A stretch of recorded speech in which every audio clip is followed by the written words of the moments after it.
দর্শক, আপনারা জানেন রাষ্ট্রীয় শোক সহ হাদির জানাজা এবং দাফন যে প্রক্রিয়া সেই বিষয়টি নিয়ে আমরা কথা বলবো। রাজধানীর শাহবাগ এলাকায় রয়েছেন আমাদের সহকর্মী সজল শাইখ। সজল।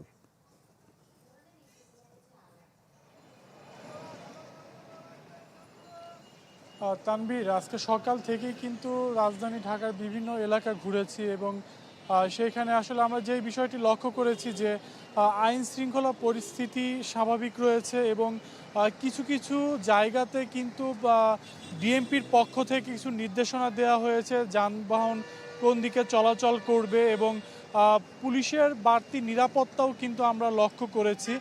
তবে এখন পর্যন্ত কোনো ধরনের অপ্রীতিকর ঘটনা ঘটেনি রাজধানী ঢাকায়। এছাড়া কিন্তু আমি বলি যে আপনার শাহবাগে কালকে যেই রাতের যে দৃশ্যটি দেখিয়েছিলাম যে আপনার ওসমান হাদির জানাজা উপলক্ষে কিন্তু এখানে মানুষ জড়ো হয়েছিল।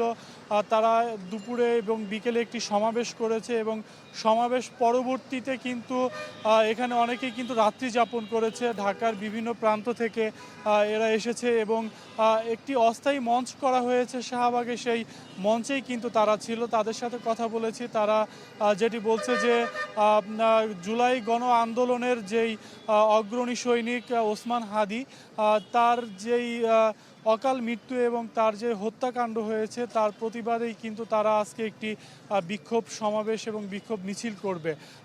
Furniture just smarter, JMG furniture. এজন্যই কিন্তু তারা মূলত জানাজা এবং জানাজা পরবর্তী বিক্ষোভ সমাবেশে কিন্তু তারা অংশগ্রহণ করবে।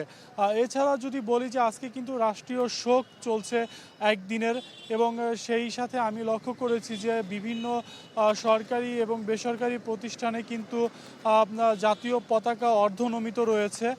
এছাড়া আমি প্রধান উপদেষ্টার বাসভবন এবং এর আশেপাশের এলাকাতেও কিন্তু দেখেছি যে আইনশৃঙ্খলা বাহিনীর সতর্ক অবস্থান রয়েছে। র্যাব, পুলিশ, বিজিবি সহ আপনার সাদা পোশাকে কিন্তু অনেক পুলিশ আমরা লক্ষ্য করেছি। এছাড়া যদি বলি যে আপনার গত পরশু রাতে ওসমান হাদির মৃত্যুর খবরে কিন্তু ডেইলি স্টার এবং প্রথম আলোর পত্রিকাতে যে হামলার ঘটনা ঘটেছে তাতে করে কিন্তু অনেক রাজনৈতিক সামাজিক সংগঠন কিন্তু তীব্র নিন্দা এবং ক্ষোভ জানিয়েছে, যাতে করে কোনো সংবাদ মাধ্যমের ওপর যাতে কোনো চাপ প্রয়োগ না হয়। আসলে সেই বিষয়টিও কিন্তু মাথায় রেখে আইন শৃঙ্খলা রক্ষাকারী বাহিনী কাজ করছে, যাতে করে তৃতীয় কোনো শক্তি এই ঘটনাকে কেন্দ্র করে বা এই ঘটনাকে পুঁজি করে যাতে কোনো ধরনের অপ্রীতিকর ঘটনা না ঘটাতে পারে, সেই বিষয়টি কিন্তু আইন শৃঙ্খলা রক্ষাকারী বাহিনীর নজরদারিতে রয়েছে।